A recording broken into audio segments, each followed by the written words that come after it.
Welcome to global channel. Jayanthi Amirisetti. చింత చిగురు పప్పు తయారు చేయటము.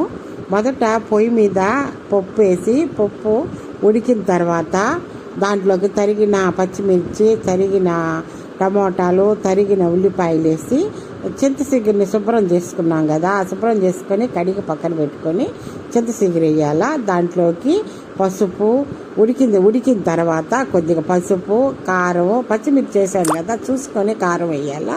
తర్వాత రుచికి తగినంత ఉప్పు వేసి అంతా కలుపుకొని అది ఉడికిపోయిన తర్వాత దాన్ని దించి పక్కన పెట్టుకొని పప్పు గుత్తితోటి ఎనిచ్చేసుకోవాలా.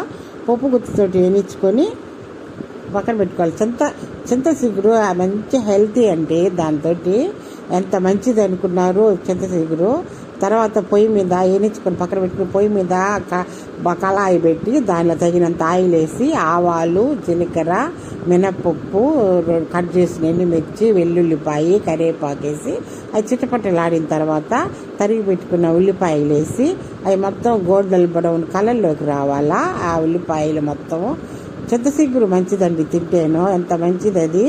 అవన్నిటికీ మంచిది, కంటికి అన్నిటికీ మన ఆరోగ్యానికి చాలా మంచిది చింత చిగురు. బీపీ వాళ్ళు తినొచ్చు, షుగర్ వాళ్ళు అందరు తినవచ్చు దాన్ని. తర్వాత గోల్డెన్ బ్రౌన్ కలర్లోకి వచ్చాక ఏనిచ్చుకున్న పప్పును దానిలో పోసేసేయాల.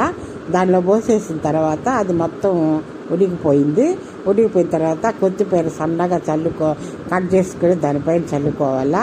ఈ చింత చిగురు పప్పు ఎంత బాగుంటుంది, భలే సూపర్ టేస్టీగా ఉంటుంది చింత చిగురు పప్పు. ఎంత ట్రెడిషనల్ పప్పు. చాలామంది చింత చిగురు కోసుకొని దానిలో వేసుకొని ఎప్పుడు పల్లెల్లో దొడ్డల్లో చెట్టు ఉంటుంది. ఎప్పుడు మన పశువుల పాకలో చింత చెట్లు ఎక్కువ ఉంటాయి.